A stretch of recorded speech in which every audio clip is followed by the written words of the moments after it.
salutations. Welcome to...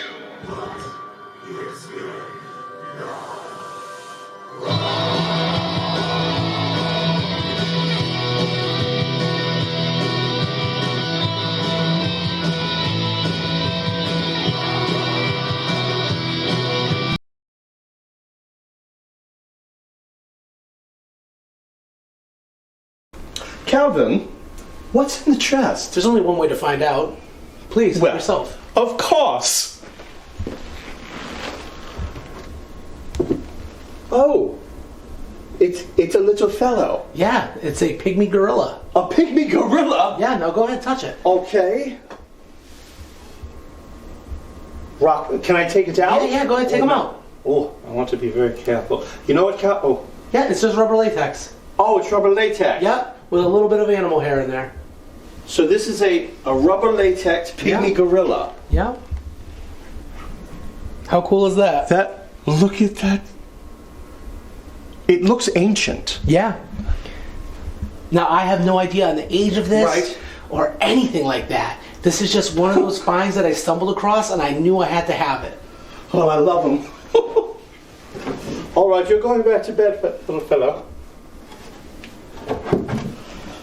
Okay, which brings us to this gorgeous piece right here. So we don't know much about this skull at all, but if you notice, it's got eyeballs that have been turned into lights. Oh. And there's a little toggle switch in the back. So I don't know if somebody just used this as like a fraternal prank or something like that. And is this human? This is a real human skull, yeah. But somebody wired it up and it used to light up. So this could have been used in like an old dark ride, like an old fun house. It could have been used for, like I said, fraternal pranks or something like that. No one will ever know. It's just one of those mysteries. And what is that standing right next to it? Oh, right here next to it. This is a Kangling trumpet. This comes from Tibet. Oh. And now a lot of these are made out of real human femurs. I don't think this is a human femur. I think this is actually from a yak. Oh. As one does. Well, a yak is good enough for me. Good enough. So it's certainly intricate. Yeah, it's very intricate. Look, all these are little skulls. But the star of the show is in the center of the cabinet. I'm looking at it now. I have an idea. Here, I'll try and get the glass dome off of it so you can get a better look. But this is my real shrunken head. That's a real shrunken head. Yep. Now you notice he's got a little bit of damage to his face. He wasn't taken very good care of. I call him Uncle Nutty. Uncle Nutty? Now there's a good reason for that. He was kept in a chock full of nuts coffee can for most of his existence. The man who purchased him from South America, he brought him back to the States, and when he passed, his wife couldn't bring herself to get rid of him, so she put him in a chock full of nuts coffee can and put him up in the cabinet. And that's where he sat. And that's where he sat. And the gentleman who I purchased it from heard her talking about it, and as he was walking through a crowd and said, "Hey, I would love to buy that from you." So he bought it from her, and then I bought it from him. Now, how would you authenticate that to be an actual shrunken head from a replica? The only way to do that is from experience of holding real shrunken heads and knowing what you're looking for. And this is without a doubt 100% really formerly a human. And I would imagine that's incredibly rare. Not as rare as you might think. I would think it was. A lot of collectors have them. They are a little bit harder to come by, and they are pretty pricey. Now, the cool thing about this shrunken head is that this isn't a ceremonial shrunken head. A ceremonial shrunken head is something called a sansa, and they come from the Havaro people. Now, the Havaro think that you're not born with a soul. They think you have to kill things in order to get a soul. And you can get that from killing animals, but the fastest way to get that is from killing other people in combat. And once you do, they're worried that that spirit is going to avenge their death.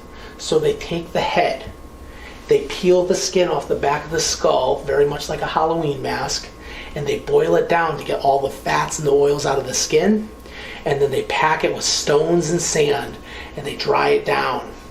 and then they roast it over fire so it gets a darker tone. And that's what... Nope, we're getting there. Okay. We're getting there. We're getting there. Not there yet. And then they sew the eyes and the mouth shut so it can't communicate with the spirit world. Okay? So people came in, they saw these things, and they were obsessed with them.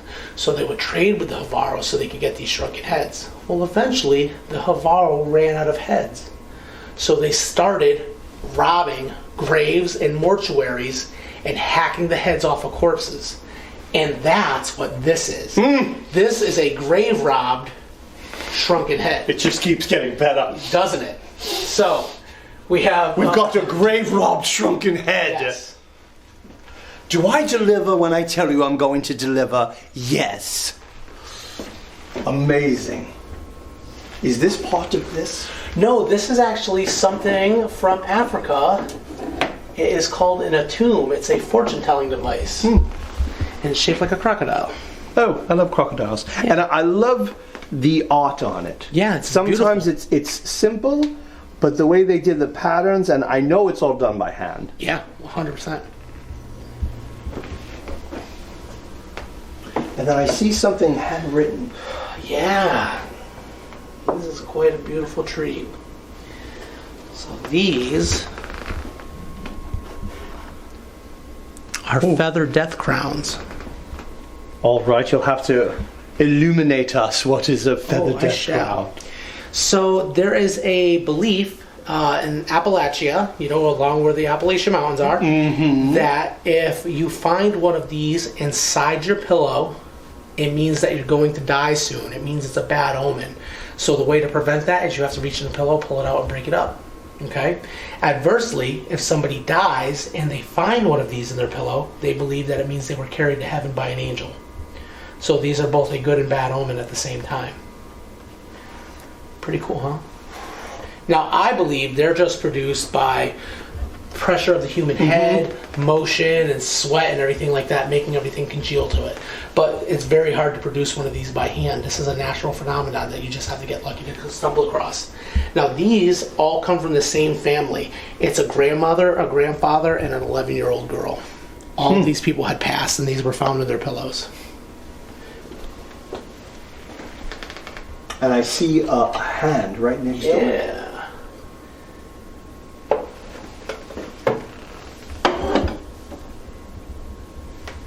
Everyone's heard of the tail of the monkey's paw, right? Of course. That's what this is. Oh. This is a monkey's paw talisman. Now that's something I actually have a monkey's paw. Oh, do you? I do have one of those.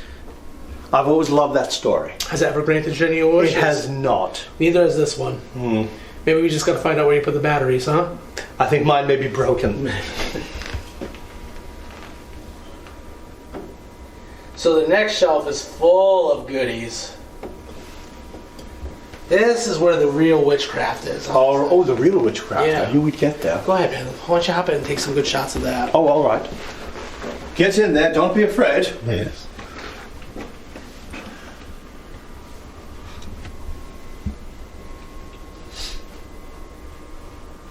Plus, I love how everything is set up so elegantly. Thank you. Where it all can be viewed. I kind of do it so it tells a story as it goes, Yes. too. It's a real nice narrative. I've never been, I'll be honest, I've never been in a collection like this, but I've seen collections on videos and TV, and some of them are haphazard. And it's difficult, as beautiful as they are, it's difficult to appreciate it when you're almost digging through items to get to it. But this, it does tell a story. Yeah, I like being organized,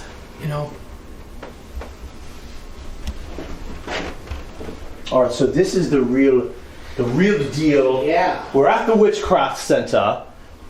All right. Get ready, you spooky broads with your chunky shoes. So check this out. I have 2 different versions of voodoo dolls, okay? Oh, no, I'm going to stand over here. Yeah. Can I stand right Yeah, Can I stand here? Am I good? Okay. So this is actually a voodoo doll from Africa. Okay, this is VODOU voodoo, okay? And what is that made of? Oh, it's some, oh, look. It's got a bit of a donka-donk. Yep. Is this made of the I believe it's papier-mâché? clay, Oh, yeah. clay, all right. Yep. But now this is American voodoo. This is made out of corn husk.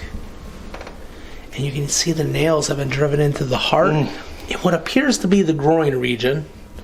So I don't know who they pissed off. But yeah, this is beautiful. It's one of my favorite pieces in the collection. Just the fact that something like that survived. I know. I mean... And I know for a fact both of these are from the 1930s. It's staggering to think that that still somehow weaved its way through the world and landed, ended up here. And landed here. I'm going to step out of the way. Yeah. So these right here are all witch bottles, witch jugs. Oh, I've heard of them. Yep. This is the smelliest thing in my collection right here. So here, get real close. So okay. Does it have a little odor to it? Indeed it does. A little pissy, right? It's a bit pissy. That's because there's probably urine in here. Oh. Okay, that's... Well, I appreciate you telling me that, Calvin, before I stuck my nose in it. Hey, surprises.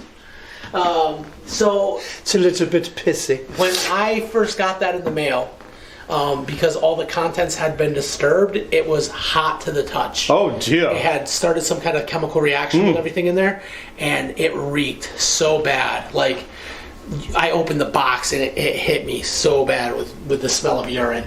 But that's some kind of animal tooth up top. So we know that witch jug right there is some kind of hex, okay? We know that's negative magic. Is that human urine? Yes, we believe so, okay?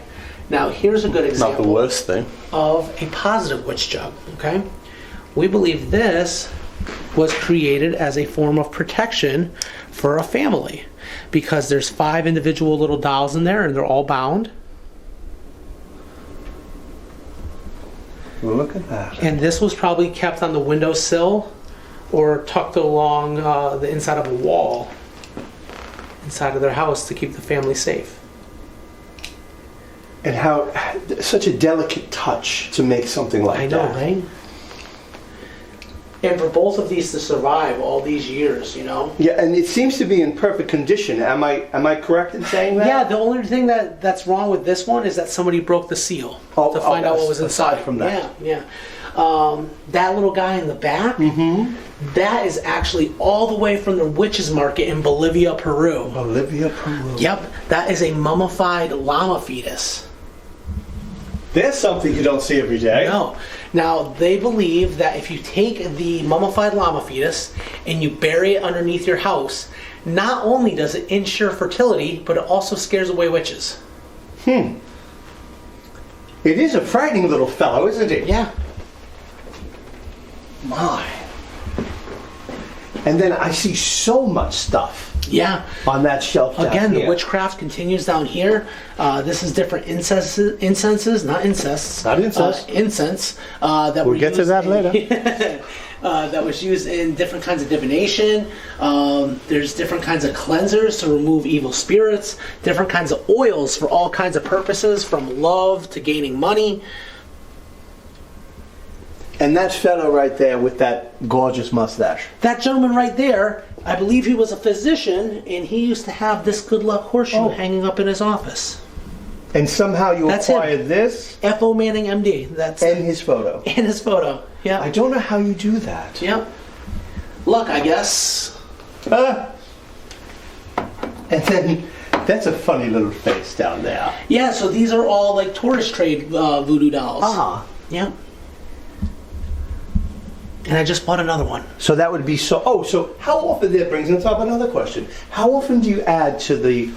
I'm going to take a guess and say that this is where the elite items are. Would that be correct? Everything gets brought down here. Everything. Yep. How often do you add something? Because I know that often as I can. Because I know you're picky. I am pretty picky. That you won't just put anything down here. No, I try to add as often as I can. I try to add things that I think will complement the collection. I don't just buy things for the sake of buying things. As tempting as it is, everyone loves retail therapy, but I only try to grab things when I think it's going to help educate, you know, because I do use the collection to educate. I travel around the world. I lecture at paranormal conventions. If I can use that to shine light on something in the paranormal, I will, you know. If I have a hole in the collection where I think I need to prove a point or set something chronologically, like a Ouija board that's missing or something like that, of course I would need to add that. I just got some spectacular pieces headed my way that I wish you guys were here for. Maybe we'll have to have you back sometime. Anytime. Yeah, absolutely. Thank you. Who's that guy up there, that dragon? So, you know what? I don't know much about this piece, but I was originally told that this was created by a artist after a farmer saw a creature very similar to it somewhere in New Jersey. It's supposed to be very similar to the Jersey Devil. May I just give us a little, Yeah. a little, just to see what it's... Yeah, and what do you think it's made out of? Wood? Leather. This is leather? That it's entirely made out of leather. Wow! The materials that they use. I know. Incredible, right? This seems to be a focal point on this wall. What can you tell us about this? So this handsome gentleman right here, this is a devilfish, also called a Jenny Hanover. Remember we talked about the term gaff? Yes. Okay? This is another great example of a gaff. Gaff was a fake. A gaff is a fake, yes. So this is the bottom side of a ray. Okay, you know, like a stingray. Mm-hmm. And they cut them to make them look demonic. You know, see the horns up here and everything like that? This is just his mouth and his gills. Come on, swing in for a moment and get the gills on that and the mouth, because it almost looks human. Yep. And then up top, that's another gaff up there. Mm-hmm. That is a fur-bearing trout. A fur-bearing trout. That's just the combination of a rabbit and a trout. And that's an actual trout and rabbit. Yep. Yep. The taxidermist put together. Now, this almost looks like one of those old-fashioned Halloween masks. That is a Ben Cooper Halloween mask for Bigfoot.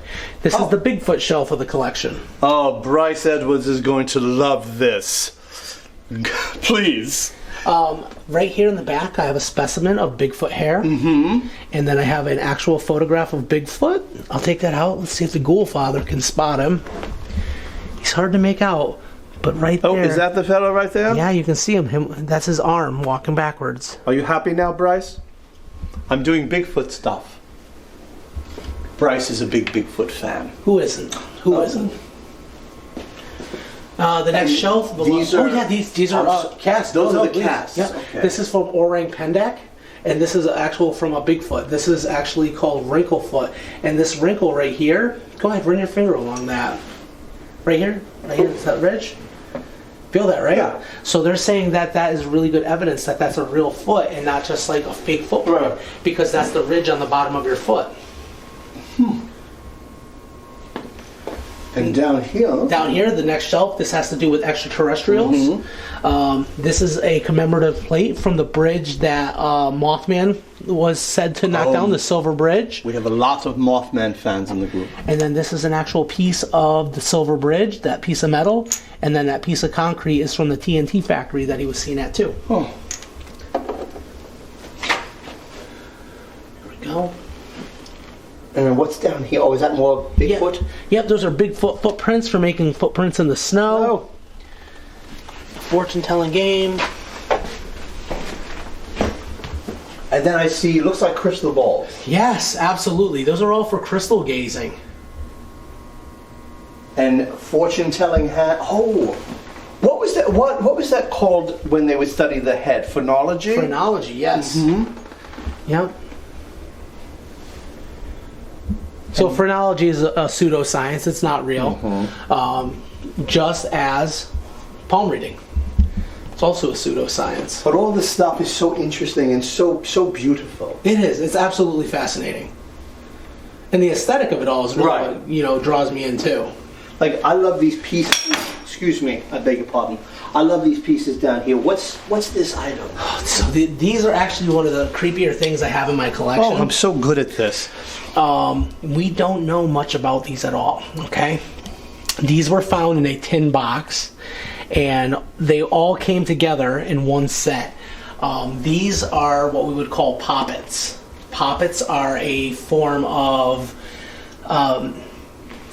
folk magic, and they can be used for a number of things. You can use them for positive magic. You can use them for negative magic. We don't know what those symbols are supposed to mean. We don't know why they came with a little knife. All we do know is that they were most commonly made, or they were probably made by an occult practitioner of some sort. We don't know what they practiced. These are definitely the witchcraft items. Yes, 100%. 100%. May I pick this up? Yeah, go for it. Because, see, it's just such a curiosity what that could be for. I know, right? Could we go more on the light? Yeah. Don't try to do my accent. How dare you? Perfect. And I know we're oops, I want to put that back correctly. I know we're nearing the end of our tour here, Calvin. And on the final wall, is it the final wall? Yeah, pretty much. Pretty much. Tell us a little bit about what we have going on here. So on the final wall here are two of my cooler pieces in the collection that sadly look like they got tucked in the corner, but it's really only the room space I have left. This is my voodoo drum.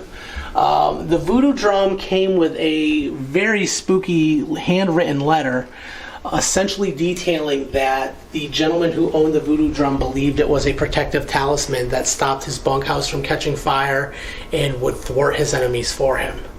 So maybe it's looking out for me now, who knows? And then these right here. Those look very cool. Yeah. Can you guess what they are? Oh, I'll take a guess. I've been doing pretty well. Yeah, you've been doing really good so far. Oh my. Could these be drumsticks for beating on the drum? No. Oh. Good guess. Drumstick was almost right though, because they come from a bird. These are wing bones from an albatross. From an albatross. Yep. So the story behind the wing bones is that they were on a ship, and the sailors on the ship were casting hooks up into the air, and they caught an albatross, and they dragged it down and killed it. And the albatross's mate continued to circle the boat.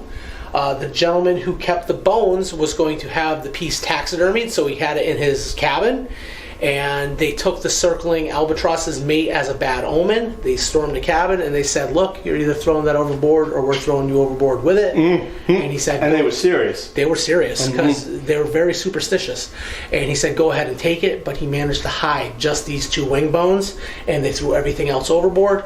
He was able to write everything down on that and frame this up.